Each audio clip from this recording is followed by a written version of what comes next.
Olá! Estamos começando mais um Conexões na Ponta do Giz, aquele programa que você, professor, você, professora, dá a sua pausa do dia para poder assistir, para ter mais conhecimento.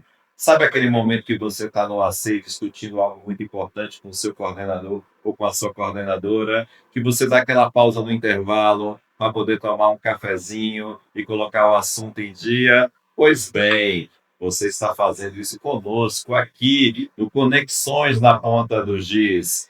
E hoje nós trouxemos um assunto do universo infantil. Nós vamos conversar com uma pessoa que, além de coordenadora, é escritora, escritora da educação infantil, e a literatura infantil ela tem um papel muito importante nesse momento da construção da identidade, da personalidade das crianças, porque leva elas para o mundo do imaginário, o mundo das imagens, um mundo de uma reflexão poética. E é sobre poesia e literatura infantil o nosso bate-papo de agora com Patrícia Pereira.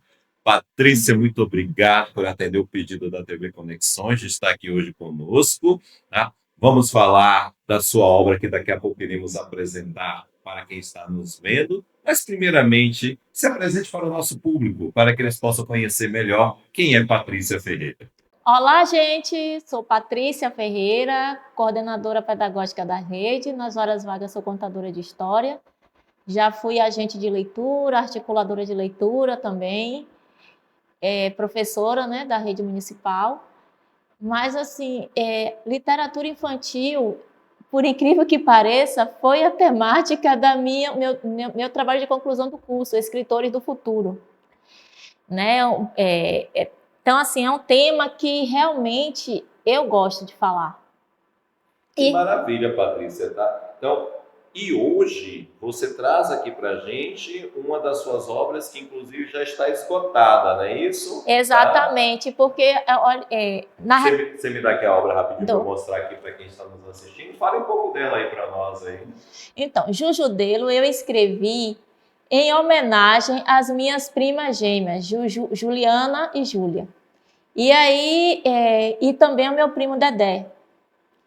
Nesse momento que eu comecei a escrever o livro, que ela para eles, eu fui pensando neles, homenageando eles e tentando brincar com as palavras para também causar o desejo de ler para o leitor.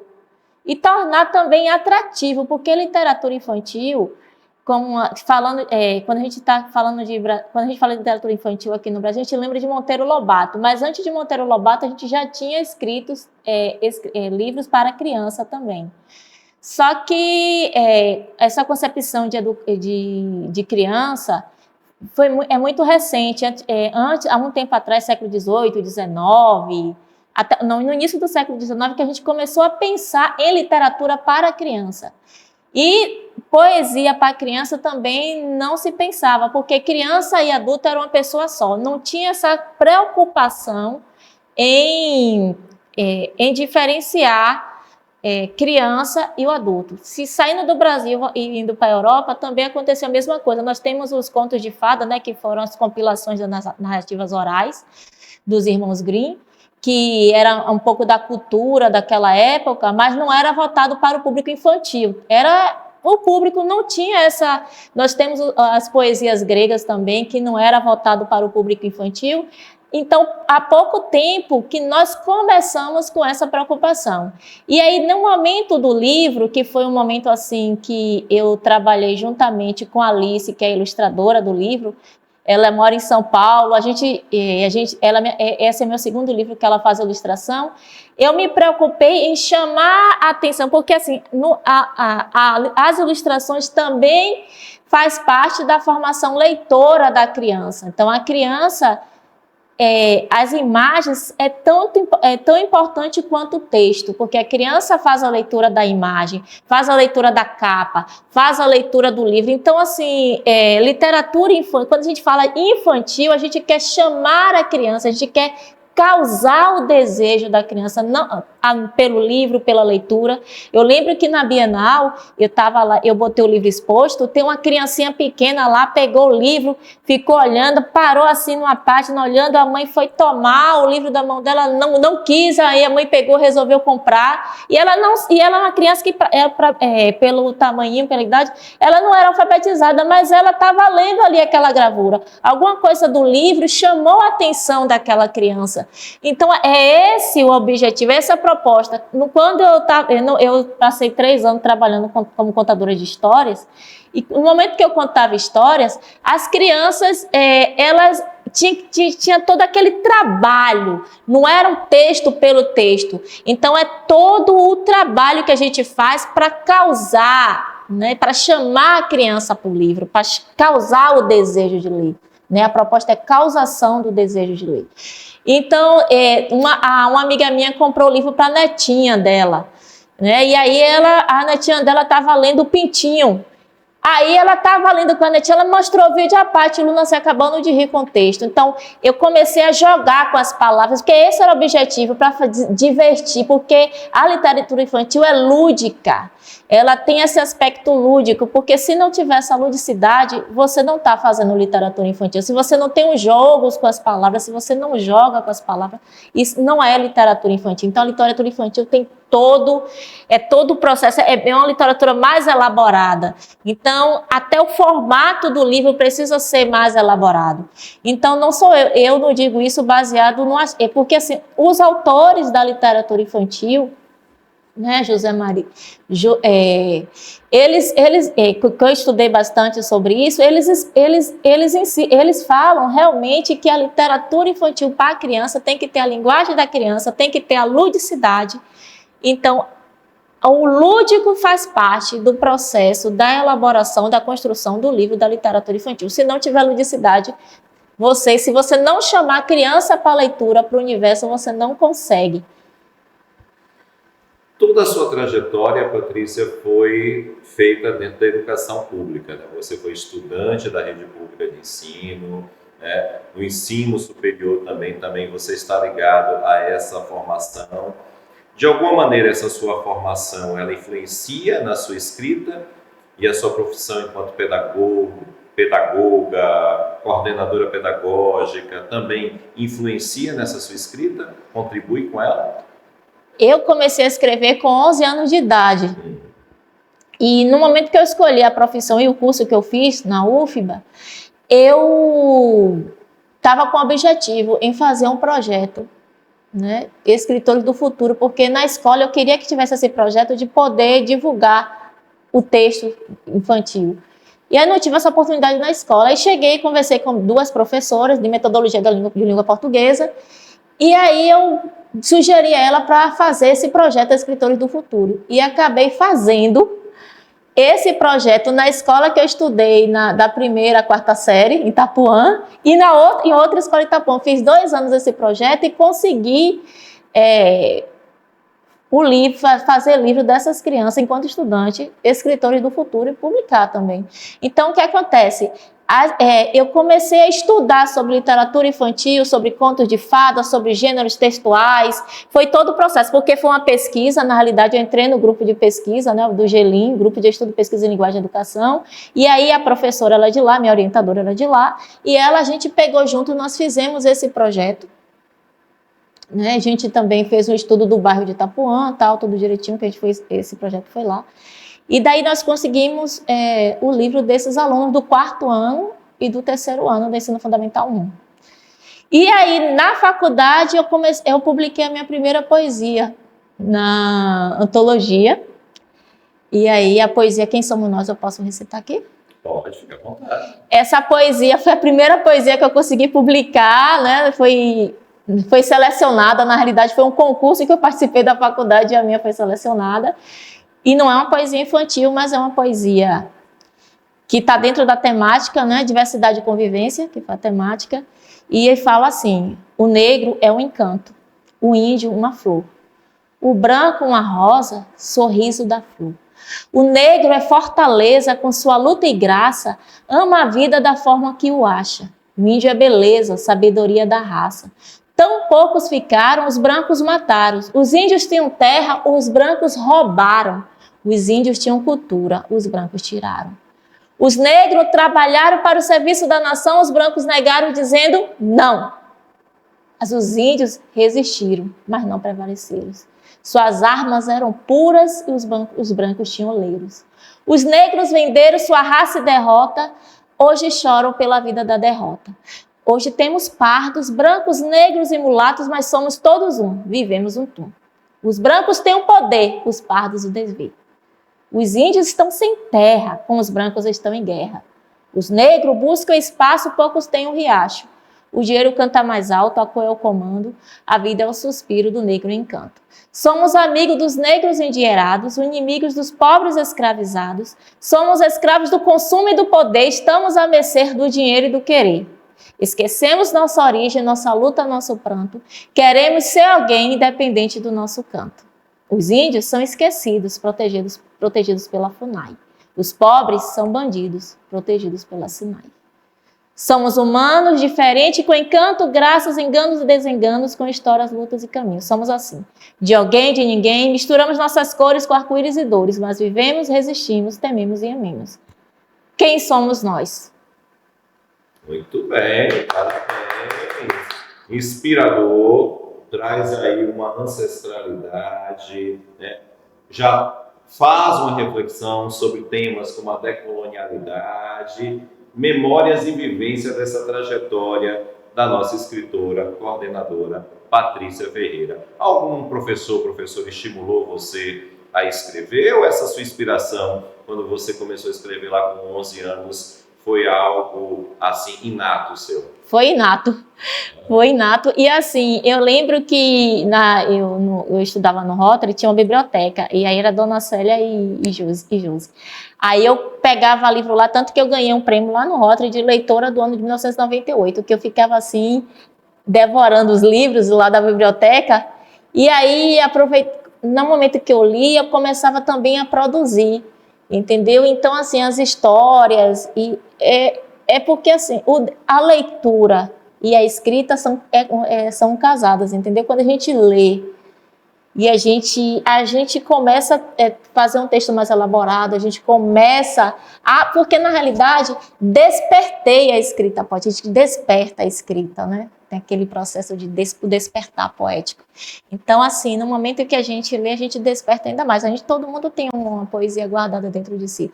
Na Grécia Antiga, né, que a gente sabe das poesias de Horácio, a gente vê que as pessoas já recitavam poesia, as pessoas já escreviam. Os salmos são poesias, né? O Salmo de Davi, né? Salomão, são poesias. Então, a poesia existe há muitos anos, há muito tempo. Então, o despertar poético, né? Que a gente começa a desabrochar. Na realidade, foi uma inspiração.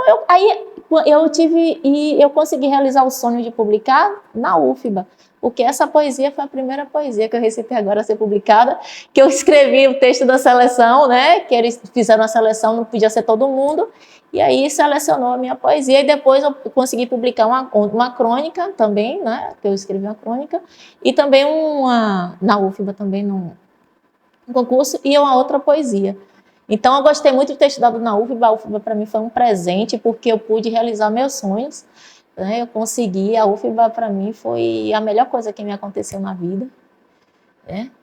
Na sua fala, Patrícia, você fala de como, né, o fato da literatura contribuir nessa sua capacidade de escrita, tá? Então, a partir daí, você traz uma literatura infantil que também tem esse poder de auxiliar no letramento e na alfabetização, né?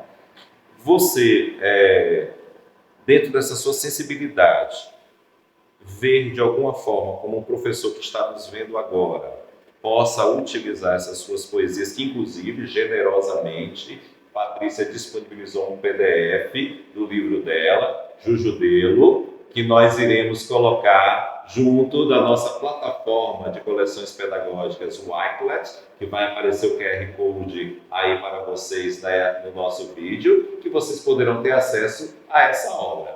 Então, voltando aqui à minha pergunta, Patrícia, Você vê uma forma, ou já testou alguma forma, de que maneira essa poesia sua pode ser utilizada pelo professor, pela professora de educação infantil, que está utilizando, ou está nos vendo agora, utilizar na sala de aula para esse processo de incentivo ao letramento e à alfabetização? Sim, claro que sim, porque assim, o professor, eu já fui professora de educação infantil, eu trabalhava bastante com poesia, e de forma que a criança, ela ria. Porque você pode trabalhar com poesia infantil, mas você pode até botar um som de fundo. Você pode musicar a poesia. E a criança sentiu encantamento. E eu conseguia produzir texto com meus alunos de grupo 3, eles falando para mim, eu sendo a escriba deles, através do trabalho com o texto poético. E os alunos, a criança, eu digo a você, os estudantes, eles gostam de poesia. Eles gostam de literatura, mas depende muito da forma como você apresenta. Você não vai apresentar uma poesia para a criança, você lendo a poesia para ele de uma forma solta. Você tem todo o trabalho para apresentar a poesia para a criança. Você pode fazer uma demonstração para nós de como é que seria essa apresentação? Sim, sim. Eu, na verdade, eu costumo decorar as poesias, entendeu? Eu não costumo... Maravilha, é melhor ainda. Esse daqui eu não decorei, mas assim... Então, como é que seria essa apresentação Geralmente, criança? Geralmente, eu pego o texto, né? Eu tiro cópia colorida, mas eu tenho um livro na sala. Geralmente, eu tenho muitos livros na sala, então não costumava nem tirar cópia. E aí, eu chegava e falava bem assim, ó, eu vou ler uma parte e vocês vão ler outra. E aí, por exemplo, que cabelos lindos! Aí o menino lê a parte da menina Cecília, a menina, encaracolados e crespos. E aí, eu vou fazendo esse jogo.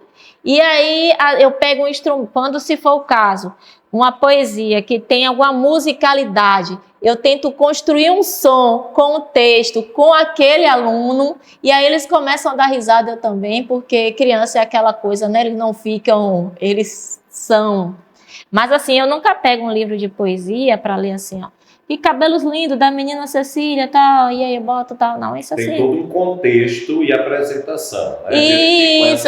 A gente pode ir vestido com o personagem do livro. O professor pode estar lá vestido com o personagem do livro, pode pegar a criança, fazer a encenação com o livro. Então existe todo, não é uma coisa morta. Que você tanto falou. Isso, não é uma coisa morta, sabe? Aquela coisa que a gente ler por ler, assim, apresentar à criança o livro. Porque hoje a escola pública, ele tem um acervo muito grande de literatura, e você tem esse acesso, que enquanto professora, eu tinha na minha sala, os livros. Eu já separava tudo direitinho, e aí eu gostava de trabalhar com livro, então os alunos, eles tinham aquele acesso, mas não era aquela coisa morta. Era leitura de forma assim, sabe, teatral. Eu não sou atriz, mas assim, eu tentava fazer dessa forma. Então eu usava também os materiais que eu tinha quando eu estava trabalhando como contadora de história. Eu me fantasiava toda e aí me jogava também na literatura. Então, todo o encantamento e o imaginário também que você acabava usando a linguagem do corpo, né? Exatamente. Não somente da fala. Essa aqui mesmo, o pintinho, Luna foi ela adorou. Ela comprou o livro, aí faz. Um pintinho fez, aí eu falo com a criança, piu-piu. Mas a galinha nem, a criança.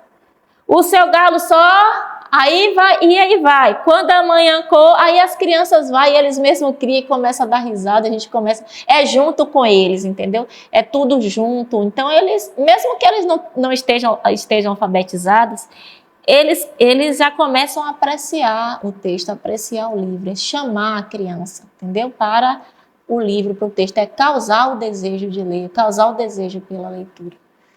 É isso. Então, essa imaginação, né, que está presente aí também na sua obra, com essa sua experiência da contação de histórias, juntamente com as ilustrações, tudo isso junto e combinado, e o professor, sabendo dosar isso na sua mediação na sala de aula, vai facilitar esse trabalho da alfabetização na educação infantil. Exatamente, até porque o texto para educação, na realidade, teria que ser em caixa alta, né? Mas não, Aí, não sendo em caixa alta, mesmo não sendo em caixa alta, o professor pode fazer todo o trabalho, porque muitas vezes a gente acha que fazer uma leitura para a criança assim na sala, tal, sem interagir com a criança, sem envolver a criança no processo, aí a criança não tem atenção, faz outra coisa, desvia. Então, é preciso chamar a criança, né, para o público, chamar o público para o livro, para você. Então, tem que ter todo um trabalho. É trabalhoso, mas é preciso fazer isso, porque senão fica uma aula morta e você não atinge o seu objetivo. Perfeito. O papo tá bom, mas a gente está caminhando por fim, né? E você está aí nos assistindo, espero que esteja gostando desse papo. Está gostando de Patrícia? Quer que Patrícia volte aqui? Interaja aí nas redes sociais, que a gente traz ela de volta para poder tratar desses e de outros temas. Nos siga nas nossas redes sociais, TV Conexões, a Estação do Saber. Não está seguindo a gente ainda no YouTube? Clique aí no sininho e comece a seguir para ficar informado de tudo que está acontecendo.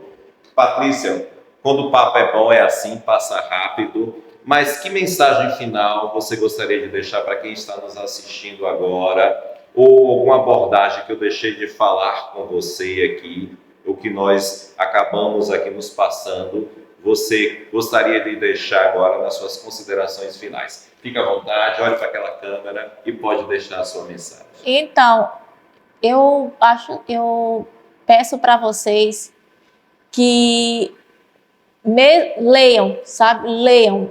Mesmo de, não tenho tempo de ler, não tenho tempo de ler, mas leiam, gente. Qualquer coisa, notícias é leitura, imagem é leitura.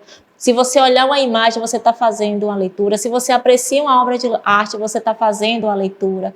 Se você lê uma noticiária do jornal, você está fazendo a leitura.